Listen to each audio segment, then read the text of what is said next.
پچھلے ہفتے کو ہمارے عزیز عبدالرؤف صاحب جو ہمارے چیئرمین ہیں، انہوں نے غالباً یہ حافظ الطاف صاحب نے، مجھے یاد نہیں کسی نے یہ اعلان کیا تھا کہ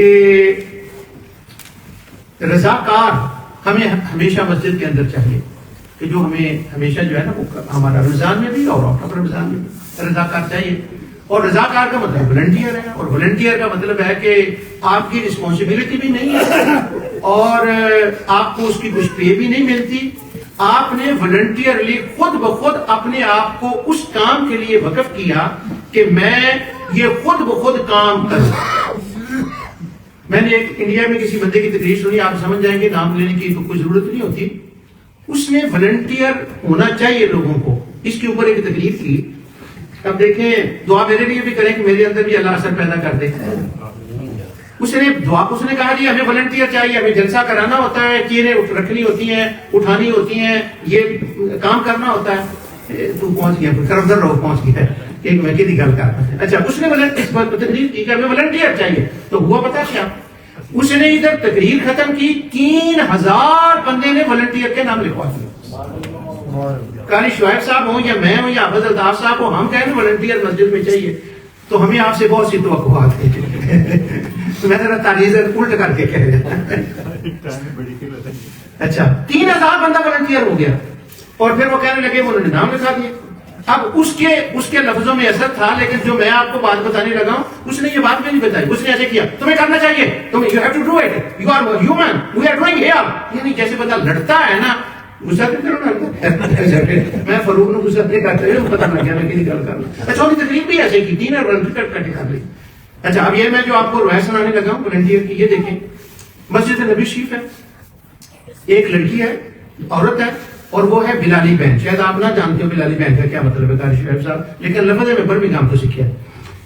ہم وہ جو کالے ہیں ان کو کالے نہیں کہہ سکتے، وہ غیر قانونی ہے. تو دعوت اسلامی والوں نے ابھی یہ لفظ دے دیا ہے بلالی بھائی اور بلالی بہن، تو اس لیے میں ان کا لفظ یوز کر رہا ہوں. اچھا، وہ بلالی بہن مدینہ شریف میں رہتی.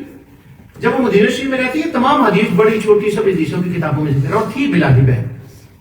اس کو نبی کریم صلی اللہ علیہ وسلم نے یہ نہیں کہا، حکم نہیں دیا کہ تم نے مسجد کے اندر کوئی والنٹیئر کام کرنا ہے. پھر سنیں میں کیا کہہ رہا ہوں، حضور نے حکم نہیں دیا، صحابہ نے توجہ بھی نہیں دلائی کہ تم نے کوئی والنٹیئر کام کرنا ہے. اس نے خود بخود اس کے ذہن میں آئی کہ لوگ مسجد میں نماز پڑھنے کے لیے آتے ہیں، اور مسجد نبوی شریف کے اس زمانے میں آپ کو حالت کا پتہ ہے. یہ بھی میں کیا کروں پتہ نہیں، کب اللہ تعالیٰ کی طرف سے بلاوا آ جانا ہے. تو میں چاہتا ہوں کوئی بات بھی ہو تو رہ نہ جائے، میں شیئر کر سکوں. وہ ہم حدیثوں میں پڑھتے ہیں کہ کسی بندے نے پیشاب کر دیا مسجد کے اندر، تو اب وہ گورے جو پڑھتے ہیں نا تو وہ کہتے ہیں کوئی نان سینس کی گل کرو، کوئی مسجد چاہ کے پیشاب کرے گا، کیسے ہو سکتا ہے، یہ کیسے ہو گیا، وہ گندگی پڑی ہے، کیسے ہو گیا. یہ ان کی بات صحیح ہے، وہ سوچتے ہیں اس بات کو، داد ہے کہ وہ سوچتے ہیں، ہم تو سوچتے نہیں. اصل میں مسجد نبوی شریف کی کیفیت یہ تھی بیٹے کہ کچھ تھی وہ جگہ جو نماز پڑھنے والی تھی وہاں تو پڑھتے تھے، باقی ساری سینڈ تھی. جہاں مسجد نبوی، یہاں وہ کارپیٹ نہیں ہوتے تھے، مٹی ہوتی تھی ساری. ہاں، لوگ آتے اور چٹائی رکھی اور نماز پڑھ کے چلے گئے. اب جو وہ باہر والی جگہ تھی نا جہاں سینڈ تھی، جہاں مسجد نبوی شریف ہے، یہاں لوگ وہ باندھتے تھے، وہ لد بھی کر دیتے تھے. کوئی بندہ آتا وہ بدو ہوتا وہ پیشاب بھی کر دیتا ان کے حساب سے. اس لیے وہ ہمیں روایتوں میں یہ بات ملتی ہے.